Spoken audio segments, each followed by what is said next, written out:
Bapa, tulusnya kasih-Mu. Dalam Yesus Kau selamatkan hidupku.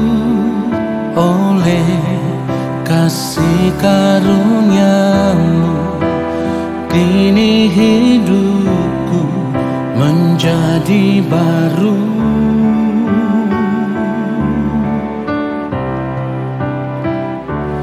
Kini ku mau hidup bagi-Mu, melakukan kehendak-Mu Allahku, hidup sama seperti Yesus, menyenangkan hati-Mu Bapa.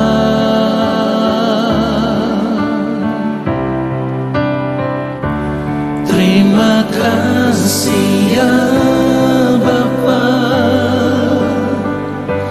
terima kasih ya Yesus,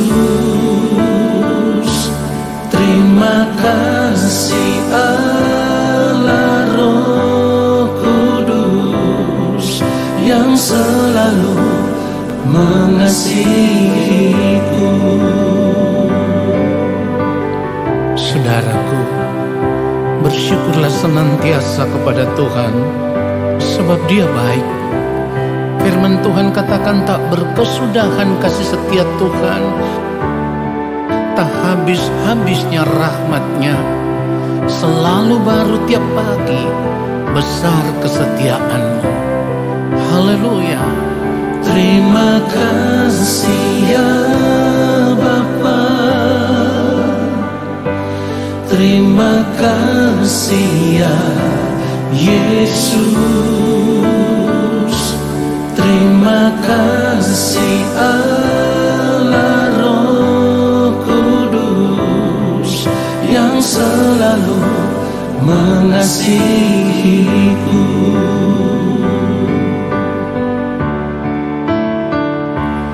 Terima kasih ya Bapa, terima kasih ya Yesus, terima kasih Allah Roh Kudus yang selalu mengasihiku,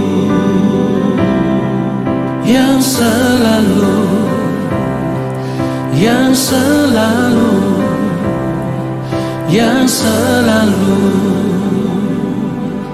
mengasihiku.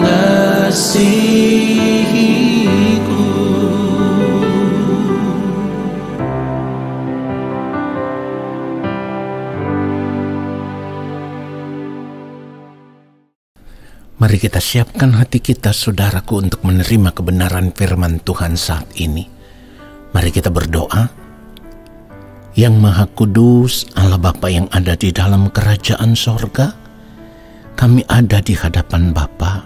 Kami mau duduk diam di dalam hadirat-Mu, dan kami mau menantikan Bapa berbicara bagi kami.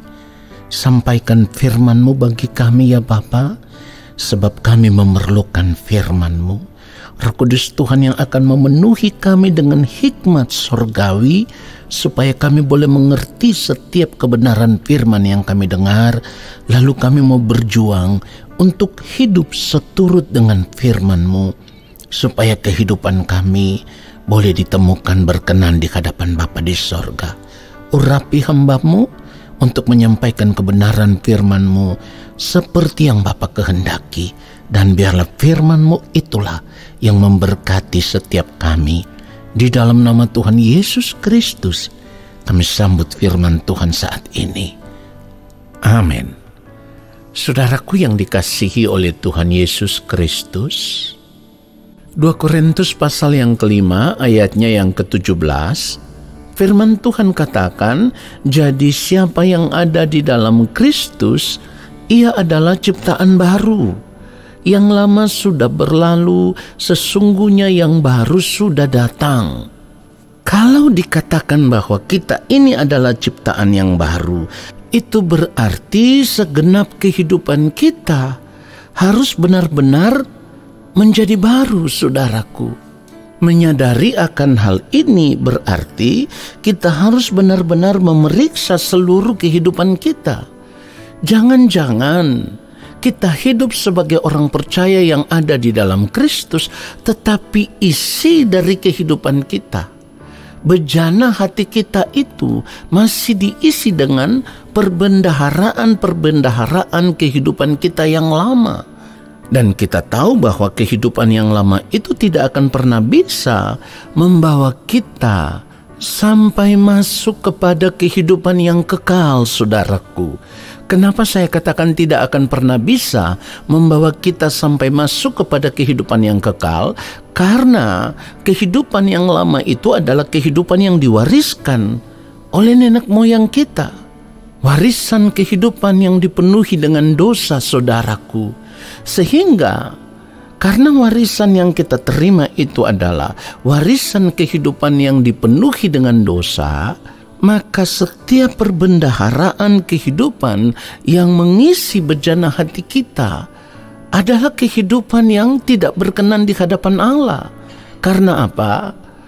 Dalam kehidupan yang lama itu, biasanya perbendaharaan yang terisi di dalam bejana hati kita adalah keinginan-keinginan diri, hawa nafsu diri yang dipenuhi dengan keinginan-keinginan daging. Dan semuanya itu yang pada akhirnya akan membuat kita menjadi orang yang serakah, orang yang sombong, orang yang ingin dihormati, ya.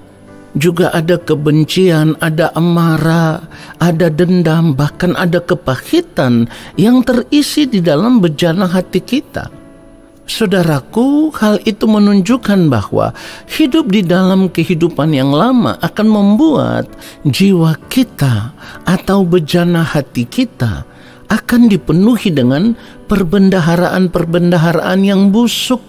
Sehingga kehidupan kita menjadi kehidupan yang tidak berkenan di hadapan Allah Bapa di sorga. Tetapi seringkali kita tidak menyadari akan hal ini, saudaraku.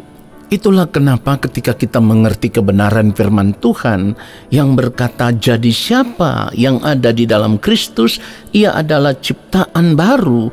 Yang lama sudah berlalu, sesungguhnya yang baru sudah datang. Maka mari kita mengambil keputusan. Jangan lagi tinggal di dalam kehidupan yang lama. Kehidupan yang dipenuhi dengan keserakahan, kesombongan, dipenuhi dengan amarah, ada kebencian, ada kepahitan, ada dendam, ada iri hati, ada dengki, ya. Ingin dihormati, tidak mau menghargai orang lain. Saudara, ini semua adalah kehidupan yang menggambarkan bahwa betapa rusaknya gambar diri kita kalau kita tetap tinggal di dalam kehidupan yang lama ini. Dan tentu kehidupan seperti itulah yang akan menggiring kita kepada kebinasaan, saudaraku. Itulah sebabnya firman Tuhan katakan di dalam Efesus pasal yang keempat. Kalau kita mau membaca mulai ayat 21, firman Tuhan katakan, karena kamu telah mendengar tentang Dia dan menerima pengajaran di dalam Dia menurut kebenaran yang nyata dalam Yesus. Ayat 22, yaitu bahwa kamu berhubung dengan kehidupan kamu yang dahulu harus menanggalkan manusia lama yang menemui kebinasaannya oleh nafsunya yang menyesatkan. Saudaraku, jangan kita menutup mata terhadap kebenaran ini. Sebab kebenaran firman Tuhan ini sudah berkata dengan sangat jelas, kalau kita tetap tinggal di dalam kehidupan yang lama, berarti kita akan binasa. Dikatakan berhubung dengan kehidupan kamu yang dahulu. Kehidupan yang dahulu itu kehidupan yang mana?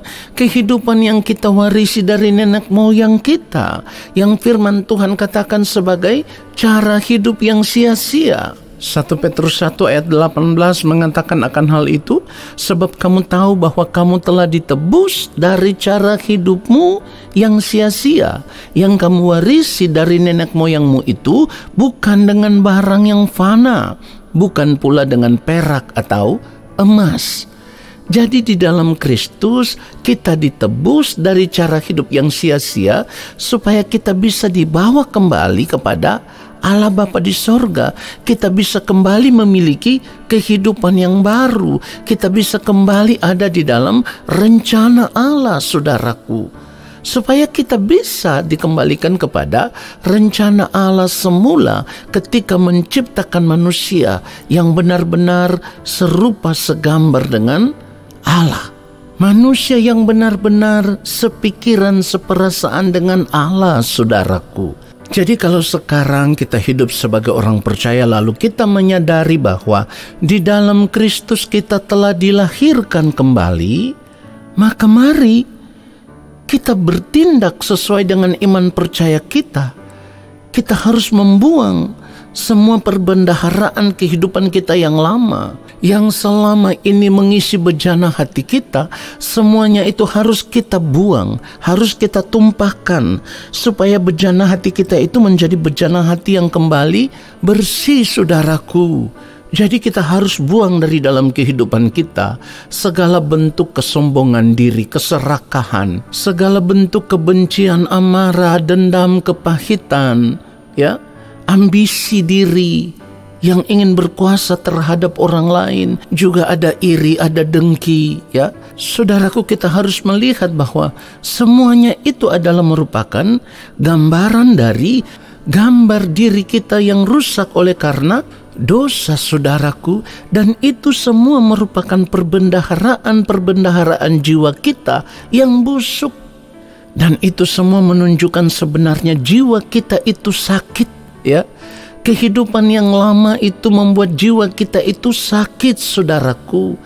Nah, di dalam Kristus kita ditebus supaya jiwa kita yang sakit itu kembali dipulihkan, bisa kembali mengalami pembaharuan di dalam Kristus, supaya jiwa kita atau bejana hati kita bisa diisi dengan perbendaharaan kehidupan yang berkenan di hadapan Allah Bapa di sorga. Atau seperti yang firman Tuhan katakan, bejana hati kita itu kembali diisi dengan buah roh, saudaraku.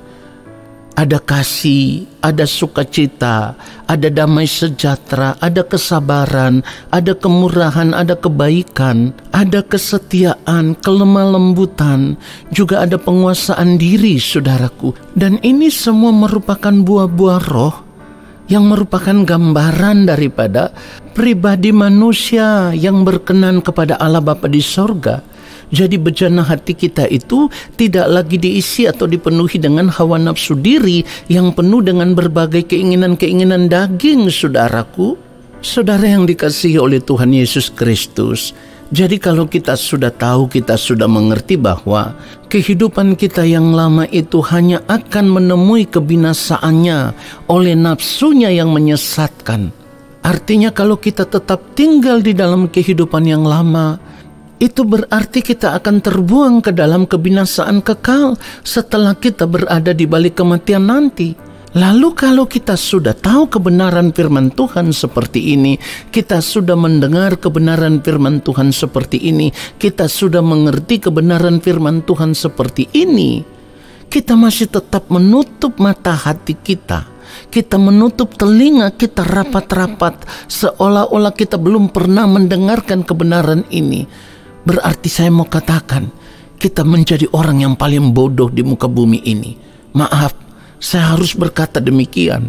Bukan saja kepada saudara, tetapi juga kepada diriku sendiri. Kalau kita tidak mau berubah, kita menjadi orang yang paling bodoh. Karena apa? Kita sudah tahu bahwa tinggal di dalam kehidupan yang lama berarti akan membawa kita kepada kebinasaan. Lalu karena tipu daya dunia ini, karena kita masih tetap ingin menikmati dunia ini dengan segala kesenangannya, dan kita tetap memilih untuk tinggal di dalam kehidupan kita yang lama, bukankah kita telah menjadi orang yang paling bodoh? Karena sebagai orang percaya juga kita mengerti bahwa orang yang diselamatkan adalah orang yang berada di dalam Kristus, tetapi berada di dalam Kristus bukan sekedar percaya, namun juga hidup sama seperti Kristus, hidup dalam ketaatan, hidup di dalam kesucian, hidup di dalam kebenaran, tunduk di dalam kedaulatan Allah Bapa di sorga sepenuhnya, dan hanya mau hidup untuk melakukan semua yang merupakan kehendak Allah Bapa di sorga, dan tidak ada yang lain, saudaraku. Saudaraku, cara hidup seperti inilah yang dimaksudkan sebagai dilahirkan kembali di dalam Kristus. Kita dilahirkan kembali di dalam Kristus itu tujuannya hanya untuk satu ini, yaitu berjuang untuk hidup supaya menjadi serupa dengan Kristus, sempurna seperti Bapa di sorga yang adalah sempurna. Ini semua merupakan tujuan daripada penebusan kita di dalam Kristus Yesus. Atau seperti yang firman Tuhan katakan tadi, kalau kita berada di dalam Kristus, kita adalah ciptaan baru, yang lama sudah berlalu, sesungguhnya yang baru sudah datang, ya ini. Yang baru itu adalah kehidupan yang benar-benar menyukakan, menyenangkan hati Bapa di sorga. Hidup dalam kesucian, kekudusan, kebenaran, hidup dalam ketaatan, tidak ada keinginan terhadap dunia ini dengan segala kesenangannya. Keinginannya hanya satu, Tuhan dan kerajaannya, dan kita hidup hanya untuk melakukan kehendaknya. Saudaraku, ini semua merupakan tujuan hidup orang percaya yang dilahirkan kembali di dalam Kristus, supaya gambar diri manusia lama kita yang rusak itu akibat dosa kembali bisa mengalami pemulihan, sehingga gambar diri kita bisa kembali menjadi gambar diri yang utuh, yang sempurna, gambar diri yang benar-benar serupa segambar dengan Allah Bapa di sorga. Nah, saudara yang dikasihi oleh Tuhan Yesus Kristus, dalam perjalanan hidup kita untuk kembali mengalami pemulihan atau kembali mengalami pembaharuan supaya gambar diri kita bisa kembali menjadi serupa dengan Kristus, maka kita harus membayar harga mahal. Kita harus berjuang sungguh-sungguh untuk benar-benar hidup seturut dengan kehendak Allah Bapa di sorga, saudaraku. Nah, untuk itu semua, kita harus memiliki rasa haus dan rasa lapar akan kebenaran, ya, supaya kita memaksa diri kita setiap hari berjuang untuk tetap hidup di dalam kebenaran. Firman Tuhan katakan di dalam Matius pasal yang ke-5 ayatnya yang ke-6, berbahagialah orang yang lapar dan haus akan kebenaran, karena mereka akan dipuaskan. Dengan kata lain, kalau kita hidup sebagai orang percaya, kita tidak memiliki hati yang benar-benar lapar dan haus akan kebenaran, maka selamanya kita juga tidak akan pernah berjuang untuk hidup seturut dengan kehendak Allah Bapa di sorga. Kita tidak akan pernah berjuang untuk menjaga hati kita tetap ada dalam kesucian, kekudusan Allah. Kita tidak akan pernah berjuang untuk setiap hari hidup melakukan apa yang menjadi kehendak Allah Bapa di sorga. Dan seperti yang firman Tuhan katakan, kalau kita tidak hidup melakukan kehendak Allah Bapa di sorga, maka kita tidak akan pernah bisa diterima di dalam kerajaan sorga, saudaraku. Kita harus menyadari akan hal ini. Jangan lagi masa bodoh dengan keadaan ini. Karena apa? Karena waktu hidup kita di dunia ini sangat singkat, saudaraku. Saudara tidak perlu nunggu sampai 70-80 tahun. Keadaan dunia yang sedang dilanda oleh pandemi ini, saudaraku, dapat mengancam jiwa kita setiap saat, ya. Artinya setiap saat kematian itu bisa tiba kapan saja. Kapan saja. Dan itulah yang kita lihat hari-hari ini, ya. Kematian bisa tiba kapan saja. Oleh sebab itu mari kita sadar, jangan lagi tinggal di dalam kehidupan kita yang lama, kehidupan yang sia-sia. Tetapi mari kita semua mengambil keputusan untuk benar-benar mau berubah. Kita mau mengenakan kehidupan yang baru di dalam Kristus. Lalu kita mau berjuang untuk hidup benar-benar sama seperti Kristus telah hidup, saudaraku. Hidup dalam kesucian, kekudusan, kebenaran. Hidup hanya mau melakukan kehendak Allah Bapa di sorga saja. Supaya kalaupun kematian itu tiba bagi kita setiap saat, keadaan kita bisa ditemukan berkenan di hadapan Allah Bapa di sorga.